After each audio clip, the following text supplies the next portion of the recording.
As I've explored before, whether you're young or old, male or female, smoker or non, high blood pressure, low blood pressure, high cholesterol or low, having high levels of a toxic compound called TMAO, trimethylamine oxide, in your bloodstream is associated with a significantly higher risk of having a heart attack, stroke, or dying over a 3-year period. Where does TMAO come from? The choline in foods like eggs can be turned by gut bacteria into TMAO, which is then absorbed back into our system, and the more eggs we eat, the higher the levels climb. Given the similarity in structure between carnitine and choline, the same group of Cleveland Clinic researchers wondered if carnitine, found in red meat, energy drinks, and supplements, might also lead to TMAO production, so they put it to the test. If you feed someone a steak, their TMAO levels shoot up. Now, this was someone who regularly ate meat. Those who eat strictly plant-based may start out with almost no TMAO in their system, presumably because they're not eating any meat, eggs, or dairy. But even if the vegan eats a sirloin, almost no TMAO is made. Why? Presumably they don't have steak-eating bacteria in their guts. No TMAO is produced if you don't have TMAO-producing bacteria in your gut. If you don't regularly eat meat, then you're not fostering the growth of the meat-eating microbes that produce TMAO.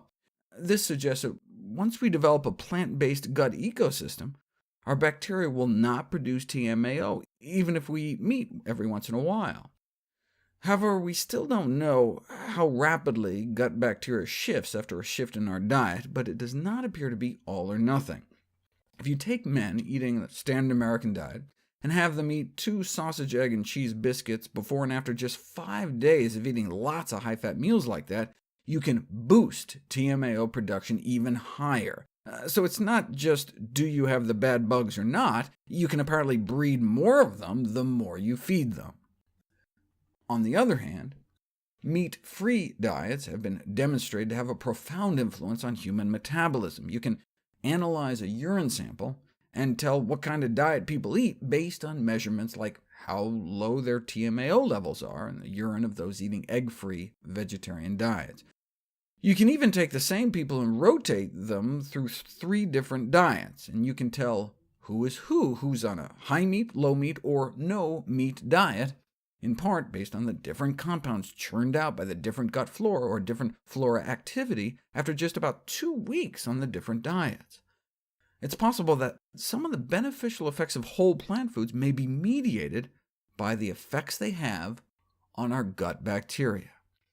At the same time, the standard American diet may increase the relative abundance of undesirables that produce toxic compounds, including the cardiotoxicant TMAO.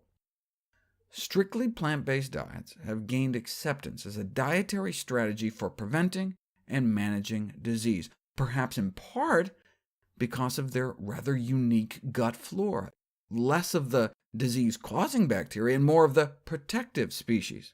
So all along, we thought the reason those eating plant-based had lower heart disease rates was because they were eating less saturated fat and cholesterol, but maybe their lower TMAO levels may also be contributing to their benefits thanks to their reduction of ingestion of carnitine and choline. I talked about the egg industry response to the choline revelation.